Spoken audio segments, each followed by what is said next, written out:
Pada 29 Oktober 1969, Leonard Kleinrock mengirimkan pesan dari komputernya di UCLA ke sebuah komputer sejauh 563 km di utaranya yang berada di Stanford Research Institute. Alone in that room, we typed in the L. Said, you get the L? Says, yep, got it. Type the O, you get the O? Got the O. Type the G, you get the G. Crash. Ini adalah cikal bakal dari internet, sebuah sistem jaringan komputer yang semulanya ditujukan untuk keamanan pemerintahan Amerika Serikat dalam Perang Dingin.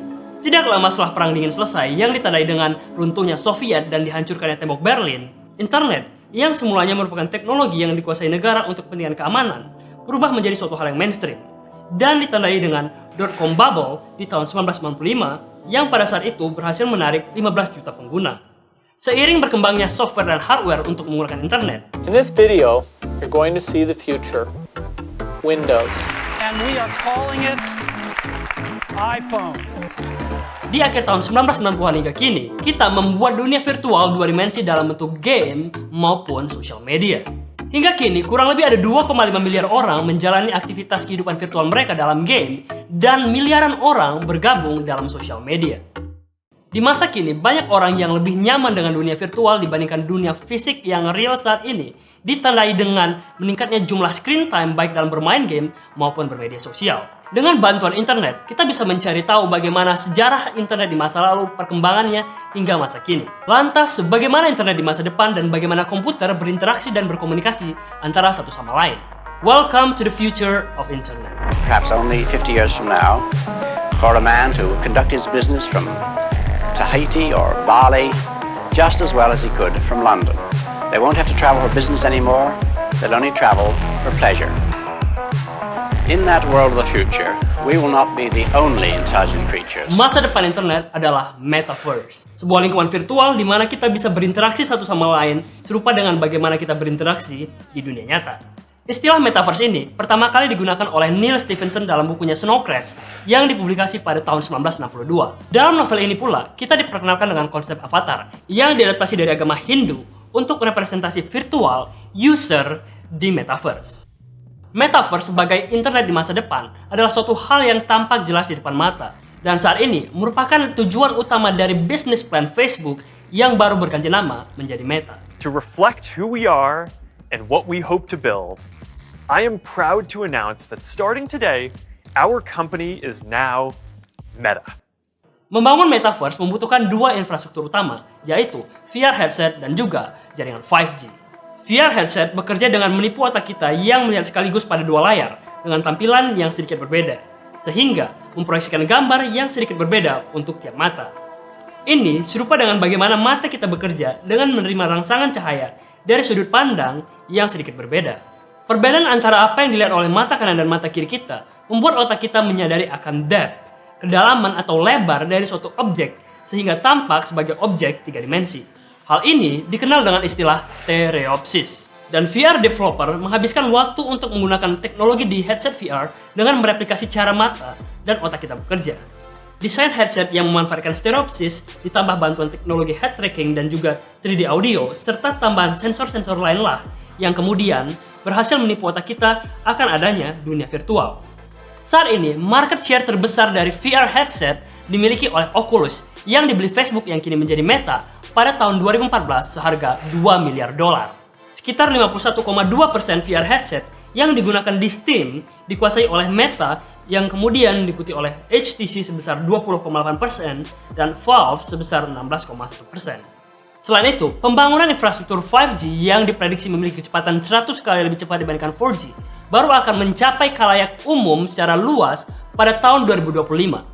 Dan dengan adanya infrastruktur 5G ini, kita dapat berinteraksi secara real time di dunia virtual dengan latency yang sangat rendah. Berbeda dengan sosial media seperti Facebook, Instagram, dan Twitter yang didesain menggunakan bahasa pemrograman front-end seperti HTML, CSS, dan juga JavaScript, dunia virtual 3D atau metaverse dikembangkan menggunakan bantuan game engine, yaitu sebuah mesin yang dikembangkan untuk mendevelop dunia 3D dalam game yang mulanya untuk mendesain game-game yang ada di masa kini. Adanya permintaan untuk game dengan kualitas grafik yang semakin baik tiap tahunnya berkat perkembangan hardware ataupun graphic card yang dapat memproses gambar berkualitas baik dalam waktu singkat, membuat Unreal Engine dan Unity Engine menjadi raksasa besar dalam pengembangan dunia 3D. Unreal Engine dan Unity Engine ini bisa kita ibaratkan seperti operating system yang dikuasai oleh dua pemain besar yaitu iOS dan juga Android OS. Di masa kini, Unreal Engine yang dimiliki oleh Epic Games dianggap mengungguli Unity Engine dalam potensinya mengembangkan dunia dengan grafik berkualitas tinggi. Yang salah satu karya terbaiknya adalah Fortnite, Final Fantasy VII Remake, dan Star Wars Jedi Fallen Order. Di sisi lain, Unity Engine adalah mesin yang telah digunakan untuk mengembangkan Meta Horizon, League of Legends, dan Call of Duty Mobile. Meskipun Unreal Engine dianggap oleh developer memiliki potensi untuk mengembangkan dunia metaverse yang lebih baik secara grafik, bukan berarti menggunakan Unreal Engine pasti menghasilkan dunia metaverse atau grafik dengan kualitas tinggi. Dan ini bisa kita lihat secara jelas dari game PUBG yang memiliki kualitas grafik yang tidak terlalu baik meskipun dikembangkan menggunakan Unreal Engine. Selain itu, Half-Life Alyx yang disebut sebagai game dengan kualitas grafik terbaik sepanjang masa sebenarnya dikembangkan menggunakan game engine bernama Source 2 yang dimiliki oleh Valve. Meskipun kita sudah bisa mendevelop metaverse menggunakan game engine dan infrastruktur 5G beserta VR headset yang sudah mulai berkembang, terdapat satu persoalan lain yang muncul ketika kita hendak membangun metaverse, yaitu persoalan otentisitas dan juga originalitas. Misalnya, bagaimana kita bisa memastikan avatar yang hanya kita miliki dan identik dengan diri kita tidak bisa digunakan oleh orang-orang yang tidak bertanggung jawab. Karena itu, pembangunan metaverse ini membutuhkan teknologi lain untuk menyelesaikan persoalan ini, yaitu NFT atau Non-Fungible Token. Non-Fungible Token pada dasarnya merupakan sertifikat otentisitas digital yang menunjukkan originalitas dari satu produk. Dan dalam beberapa tahun terakhir, teknologi ini telah digunakan oleh lebih banyak orang-orang yang ditunjukkan oleh pertumbuhan pasar NFT yang semula pada tahun 2018 hanya bernilai sekitar $41 juta hingga naik kurang lebih 8 kali lipat pada tahun 2020 mencapai sekitar $338 juta. Untuk memahami bagaimana teknologi NFT bekerja, sebelumnya kita perlu memahami konsep fungibility atau kesepadanan. Fungibility sederhananya adalah kemampuan aset untuk ditukar atau disubstitusikan dengan aset serupa yang memiliki nilai yang sama. Contoh yang sederhana adalah mata uang. 10 lembar uang Rp10.000 bisa ditukar dengan 1 lembar Rp100.000. Namun, nilai uangnya tetap Rp100.000 meskipun jumlah lembar uangnya berbeda. NFT sederhananya adalah kebalikan dari konsep ini. Tiap-tiap NFT bersifat unik dan tidak mudah ditukarkan dengan sesuatu yang tampak serupa. Misalnya, lukisan Mona Lisa yang asli yang digambarkan oleh Leonardo da Vinci tidak mungkin ditukarkan dengan hasil print dari gambar Mona Lisa yang kudapatkan di internet. Ini disebabkan karena hasil print lukisan Mona Lisa tidak memiliki nilai yang sama dengan lukisan Leonardo. Sebab karya Mona Lisa dianggap otentik dan original karena merupakan hasil langsung dari Leonardo sendiri, yang tentunya bisa diverifikasi dengan melihat tanda-tanda tertentu dalam lukisannya untuk membuktikan originalitas dan otentisitasnya.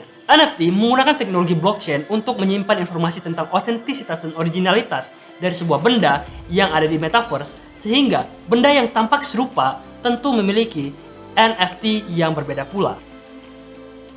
Dalam beberapa tahun ke depan, metaverse tentunya akan menjadi realita yang akan memiliki implikasi langsung dalam kehidupan manusia. Kita mungkin akan mengulangi lebih banyak live meeting dan penerbangan sebab banyak hal bisa dilakukan secara virtual. Mungkin pula kita akan semakin jarang menggunakan keyboard dan lebih sering menggunakan wearables untuk mengakses metaverse. Adanya teknologi di masa depan tentunya akan besar dipengaruhi oleh perkembangan teknologi di masa lalu dan bagaimana teknologi digunakan di masa kini. Dan kita semua saat inilah yang memulai perubahan. Aku pribadi semenjak tahun 2015 menggunakan XL sebagai provider internet untuk mobile data. Dan kini aku juga menggunakan Live-On, sebuah revolusi paket data dari XL dengan produk berbentuk kartu SIM yang memiliki begitu banyak keunggulan. Aku pribadi merasakan kalau Live-On memberikan harga untuk nilai terbaik atau best price to value, di mana kita bisa membeli suatu kota besar dengan harga yang terjangkau dan bisa digunakan untuk semua keperluan dan semua aplikasi. Selain itu, Live-On dari XL ini juga memiliki rollover data hingga 1000 GB. Yang artinya, apabila di bulan ini aku tidak bisa menghabiskan 40 GB data yang tersisa, maka data tersebut tidak akan langsung hangus, tapi akan ditabung dan bisa kugunakan di bulan berikutnya.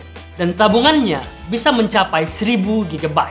Live-On ini adalah sistem tanpa pulsa yang semua transaksi dan pelayanannya dilakukan 100% secara digital, pesan, bayar, aktivasi, dan customer service lewat aplikasi.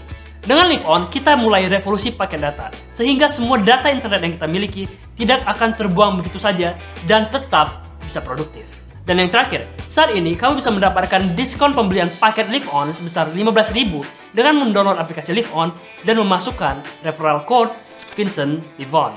Kalian bisa mencoba beberapa paket Live On dengan mengklik link yang terdapat di kolom komentar di bawah. Aku rasa itu saja untuk videoku kali ini. Tuliskan pendapat kalian mengenai metaverse seperti apa yang kalian harapkan ada di masa depan, atau yang kalian harapkan jangan sampai terjadi di masa depan. My name is Vincent Ricardo and as always, thanks for watching.